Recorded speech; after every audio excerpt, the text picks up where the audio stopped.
Moi et James Olivier, on accueille notre invité du jour, notre toute première invitée, Mira Ramal. Bonjour Mira, comment ça va? Bonjour, ça va bien, oui. Contente d'être ici pour la première émission de cette série. Ça fait très plaisir. On a une invitée spéciale pour une première spéciale, ça fait plaisir ça. Et donc, avec toi aujourd'hui, on parle de quelque chose d'assez spécial. C'est un événement, si je peux le dire ainsi, et c'est l'Arche de Winnipeg, l'Arche Winnipeg. Walk with l'Arche.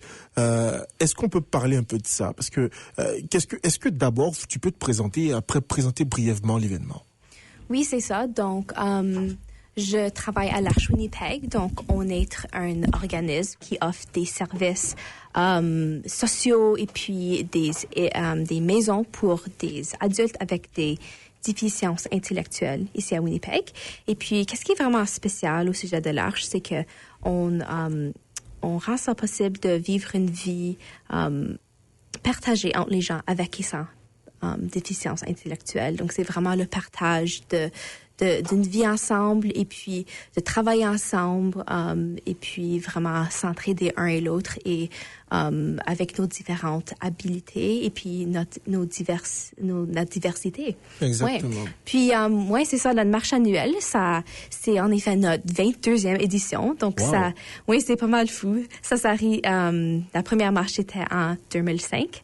Donc, puis c'est vraiment une tradition qui se passe année après année. En effet, c'est notre plus gros prélèvement de fonds de l'année. Donc, c'est pour amasser des fonds qui nous aident à supporter les membres de notre organisation, mais aussi vraiment de les célébrer. Donc, c'est vraiment une excellente journée où toute notre communauté se rassemble et puis célèbre les membres de notre communauté et puis vraiment toutes nos différences puis tous les dons qu'on apporte à ça. Je pense que c'est quelque chose qui est vraiment à votre honneur parce que c'est quelque chose de, je dirais, c'est social aussi, le fait de vouloir du bien pour toutes les personnes. Et vous êtes axé sur les personnes qui ont des déficiences. Et justement, j'aimerais te demander un peu, est-ce qu'on pourrait parler un peu plus de l'organisation en elle-même? Comment est-ce qu'elle fonctionne? C'est quoi exactement? Parce que oui, on a parlé de l'œuvre caritative qui va être mise en place, mais c'est quoi exactement l'organisation? Oui, c'est ça. Donc, c'est une organisation internationale que notre communauté a commencé à Winnipeg en 1973. Donc, ça fait un peu plus de 50 ans maintenant. Et puis, en effet, c'est un peu lié à l'historique de Saint-Boniface. C'est les Sœurs Oblates qui sont un peu impliquées à Saint-Boniface, là, qui spécifiquement Sœur Marie Paradis, qui a commencé la communauté à Winnipeg. Puis c'est une histoire assez intéressante parce que, en effet, notre première maison qui est localisée à Transcona, c'est en effet les sœurs qui l'ont donné comme un don à l'Arche Winnipeg. Comme toute une maison, ils ont juste donné ça. Wow. Puis l'affaire qui est fou, c'est que les sœurs habitaient toujours dans cette maison-là. Puis elle a un peu fait comme avec juste la bonté de son cœur, sans peut-être trop consulter la communauté, mais ça a marché après tout. Et puis ça, c'est vraiment comment on a commencé. Puis notre première communauté de gens avec et sans déficience intellectuelle qui ont habité là, puis vraiment partagé une vie ensemble. Puis, à ce point-ci, on a maintenant 6 maisons, donc 4 à Transcona, une à Saint-Boniface, puis une dans la région de Windsor Park. Et puis, on a 25 membres avec des déficiences intellectuelles dans notre organisation, et puis plusieurs assistants qui vivent dans les maisons et puis partagent une vie ensemble. Puis, on a des maisons, mais aussi des services sociaux qu'on offre. Donc, on a une programmation sociale qu'on offre une variété d'affaires. Donc, 3 fois par semaine, c'est des activités liées aux arts, puis liées à la créativité, puis liées à juste comment s'exprimer, puis un peu comment créer. La création de relations aussi. D'accord. Parce que c'est quelque chose qui, nous, on peut penser que c'est acquis, mais pour ces personnes-là, ça peut être un réel défi aussi, justement, de pouvoir arriver à communiquer de cette manière-là. Et puis, moi, j'aimerais beaucoup vous demander, justement, tu as dit que vous aviez, en tout cas, beaucoup plus de maisons à Transcona, une maison à Saint-Boniface et tout le reste. comment ça se passe justement le lien avec la communauté francophone de Saint-Boniface? Parce que d'après le début de l'histoire, c'est pas forcément une histoire qui, dans ses racines, est forcément liée à la francophonie. Comment est-ce que ça s'est fait, tout ça? Oui, c'est ça. Donc, l'Arche comme telle a des origines qui vient originellement de la France. Donc, c'est un peu, ça découle un peu de ça, que les sœurs Oblates, ou spécifiquement sœur Marie, étaient inspirées d'une façon de commencer une communauté à Winnipeg. Donc, plusieurs des premiers membres de l'organisation étaient des gens de la communauté francophone qui venaient de Saint-Boniface et des communautés françaises. Et puis, un peu de là, on a, puisque beaucoup de gens étaient vraiment, en partie de la communauté francophone, étaient beaucoup impliqués au début. Plusieurs de nos donateurs font partie de la communauté francophone puis habitent à Saint-Boniface.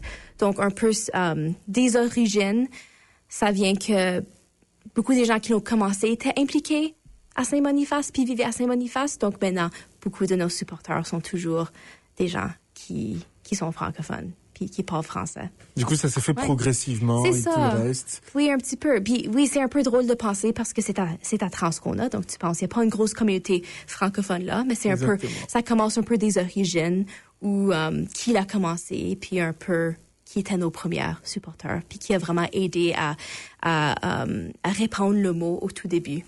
Exactement. Et puis aujourd'hui, c'est quelque chose qui est assez grand. Et puis on arrive à avoir justement la marche avec l'Arche, que justement, ce sera ma prochaine question. Ce serait de savoir, pour ceux qui connaissent pas, qu'est-ce que c'est exactement la marche avec l'Arche? Oui, c'est ça. Donc, c'est notre prélèvement de fonds le plus significatif de l'année, où oui, comme j'ai mentionné, ça fait 22 ans qu'on fait ça. Et puis, c'est vraiment le temps de l'année où on se rassemble pour marcher ensemble. Mais plus que ça, célébrer ensemble. Donc, on marche soit 1 kilomètre ou 5 kilomètres, dépendant de les préférences ou les habiletés. Et puis, par suite, on a une grosse célébration. Donc, avec un souper, avec de la musique, avec des performances, avec des prix à gagner. Donc, c'est une excellente façon de venir vraiment profiter de la belle météo, on espère, au début mai. Et puis aussi juste jouir de la communauté et puis de vraiment cet endroit puis cet environnement divers et puis inclusif. Justement. On a déjà parlé un peu de l'histoire. On a déjà dit depuis combien d'années ça existait. Tu as dit depuis 22 ans, ça fait depuis 2005. Mais moi, j'aimerais te demander où est-ce que ça se passe justement cette marche, et est-ce que le lieu change ou alors c'est toujours dans le même endroit que ça se passe? Oui, donc ça se passe toujours à Transcona parce que dans cette région-là, parce que 4 de nos maisons sont à Transcona, donc c'est plus facile pour nos membres de se rendre, et puis aussi c'est une bonne opportunité pour un moment de visibilité pour exposer notre communauté. Et puis votre travail aussi. Oui, notre travail à Transcona. Parce que c'est beaucoup de boulot. Oui, c'est ça. Donc, on avait l'habitude de faire ça dans juste les rues de Transcona. Donc, on marchait en avant de toutes les maisons et puis toutes les petits businesses et puis faisait signe aux gens. Mais ça a un peu évolué à se rendre dans des parcs.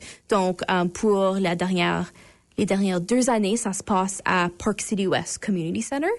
Donc, ça se passe sur le Transcona Trail qui fait face à ça. Donc, on commence au centre communautaire et puis là, on continue à travers comme le trail de Transcona. Puis, ça fait une belle marche de, comme j'ai dit, 1 à 5 kilomètres. Puis, ça donne un endroit un peu plus... C'est le fun de faire ça dans les rues, apparemment, mais peut-être pas trop sécuritaire. Oui, aussi, parce que oui, avec tes voitures et tout le reste aussi, ça peut être assez compliqué je dirais, à calibrer, à maîtriser. Mais aussi, moi, j'aimerais demander, qu'est-ce qui rend justement ça spécial, cette marche-là? Parce que généralement, quand il y a les marches pour les célébrations, il y a beaucoup de choses, soit des danses, ou il y a des fêtes, ou il y a de la musique. Qu'est-ce qui rend ça magnifique et spécial? Bonne question. Je crois que c'est puisqu'on est une petite communauté, comme j'ai mentionné, beaucoup des organismes à service pour des gens avec des déficiences intellectuelles, c'est peut-être des gros organismes où il y a peut-être des centaines de membres, etc. Mais on a vraiment une bonne communauté forte. On a 25 membres qui semblent peut-être pas comme beaucoup, mais c'est que ces membres-là sont vraiment connus dans notre communauté et puis vraiment célébrés de cette façon-là. Donc, c'est vraiment une bonne façon que des familles et puis les proches à ces gens-là pour venir célébrer ces membres-là. Et puis, puisque c'est vraiment, comme j'ai mentionné, une petite communauté, c'est vraiment comme venir célébrer ton ami ou venir célébrer ton voisin. Donc, c'est vraiment spécial de cette façon-là, que c'est tout le monde un peu à cette marche ici. Tout le monde se connaît, puis c'est un endroit très invitant. Yeah. Donc, c'est un peu comme venir juste passer du temps ensemble, entre amis, puis entre communautés. Et donc, ça veut dire que pour toutes les personnes, par exemple, qui sont pas, je dirais pas qu'ils sont pas francophones, qui sont pas habitués à être de l'événement, c'est facile aussi pour eux de s'intégrer parce que vous avez déjà cette manière-là de faire que tout le monde se sente à l'aise avec vous. C'est ça, oui. C'est vraiment une communauté très accueillante. Je trouve que même ça fait seulement 7 mois que je travaille là, mais depuis le premier jour, je me sentais déjà très accueilli et puis très valorisé de cette façon-là. Donc, c'est vraiment un bon feeling quand tu viens à un événement où tout le monde semble comme si ils veulent passer du temps avec toi, même s'ils viennent te rencontrer pour la première fois. Exactement. Puis je trouve que c'est vraiment un événement spécial parce que nos membres sont vraiment célébrés, comme j'ai mentionné. Ils font une performance, une chanson qu'ils pratiquent ensemble. Puis on peut voir qu'est-ce qu'ils ont travaillé. Ça fait des mois qu'ils travaillent sur ça, donc c'est toujours fun de voir ça. Et puis aussi c'est juste le fun, comme on fait ça qu'il y a des activités qui sont amusantes à suivre, comme la musique et puis comme du balloon art par exemple. Et puis ainsi, on a aussi du face painting et puis juste des activités amusantes pour toute la famille. Justement, des gens de tout âge. Ça donne beaucoup envie de participer, mais comment justement est-ce qu'on fait pour participer? Donc, vous pouvez suivre le lien à notre site web. Donc, notre site web, c'est l'archewinnipeg.org. Et puis, il y a toutes les infos là. Donc, vous pouvez vous enregistrer, ramasser des fonds, puis même voir comment vous impliquer comme bénévole si c'est quelque chose qui vous intéresse. D'accord.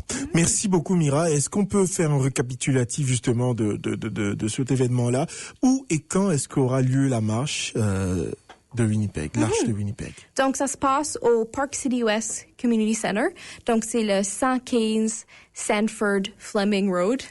Et puis c'est le 3 mai à 3 heures, ça commence. Donc, arriver depuis 14 heures et puis on commence à marcher à 15 heures. C'est vraiment super, ça donne vraiment envie. Moi, j'aimerais te donner la parole une dernière fois pour pouvoir savoir justement si tu as des mots que tu aimerais dire pour terminer cela ou alors où est-ce qu'on peut trouver, tu as déjà dit où est-ce qu'on peut trouver plus d'informations, mais si tu as des mots à dire vraiment pour encore plus encourager la communauté et toutes les personnes qui nous écoutent de chez eux à venir à cette marche. Je dirais, juste venez jouir d'une belle journée ensoleillée, marcher dedans une belle journée au printemps et puis juste venir vous sentir accueillis par notre communauté. Puis c'est vraiment et puis juste jouissez de la nourriture gratuite et puis de la belle musique et puis juste venir supporter une bonne cause pour une bonne journée ensoleillée. Exactement. Ouais, en tout cas, moi, je me sens, c'est quelque chose qui est très intéressant. En plus, c'est du partage, c'est du bon moment qu'on passe ensemble. Tu l'as dit, certainement avec de la chance, on croise des doigts, il y aura du soleil. Je manifeste ça fort. On espère vraiment.